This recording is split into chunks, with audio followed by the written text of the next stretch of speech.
Hello.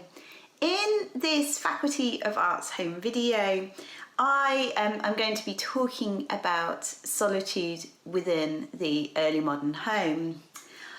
This relates to a current research project I'm doing on solitude in the 17th and 18th centuries, where I'm often contemplating the social, emotional, psychological and physiological impact of domestic solitude. And for me, the current pandemic has really drawn into sharp relief how dependent we currently are on technology and modern telecommunications to overcome the burdens and challenges of isolation within the home. The men and women I am studying, many of whom are drawn really from the middling and upper ranks of early modern Britain, were part of a world where sociability, or at least appearing to be sociable, was of increasing importance to their reputation and their honour. And the early modern home was a really crucial space in which sociability was conducted. So, for example, it's where a lot of friendships are maintained, where there's a great deal of social visiting, communication through writing and reading letters of correspondence, both individually and out loud, and also where a large amount of gifts, material goods and other labour and services were also exchanged, all of which is seen as a really vital place within power relations, gender relations, and also, of course, in maintaining that sociability that's so important. But at the same time, the home is also, of course, this space that represented isolation and physical separation from communities and social groups, and it can have really significant consequences for those who spend large amounts of time within the home. And it really raises a question for me about how these early modern people, without those benefits of modern technology, are able to remain sociable whilst also being very physically distant from their social acquaintances. So in the rest of this video, I want to provide a case study of one woman's experiences of domestic solitude. And the reason I've chosen to focus on a woman is because I think their experiences are particularly interesting in this respect, because of course they spend large periods of their time within the home, whether that's part of their domestic labour, overseeing the care of children and servants, or engaging in those leisure activities associated with sociability that I've already mentioned. But despite the very prominent domestic presence that women have within the home, the discourse on solitude from this period is actually highly gendered, and it viewed solitude as a state that was only really suitable to men. And this is because it provided a clear contrast to men's very active and public-facing duties.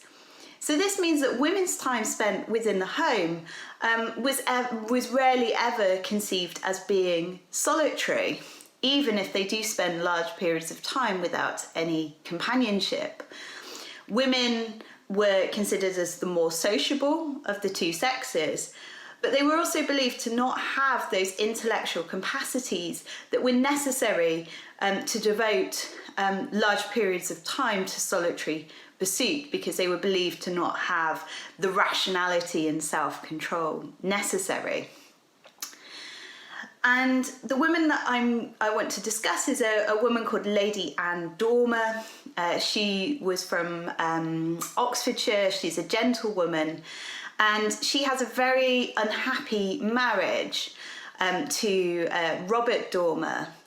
And when they marry in 1668, she moves to his estate at Rousham in Oxfordshire, where she becomes separated from her family and her friends, and she finds that she has very, very little company except for the lower social ranking neighbours who surround the estate. And although her household is a very busy and bustling place, there's lots of servants and there are 11 children, amazingly, she found adjusting to this more solitary and less sociable life incredibly challenging. In the 1680s, she begins a series of correspondence to her sister, Lady Elizabeth Trumbull, who had recently moved with her husband to the continent.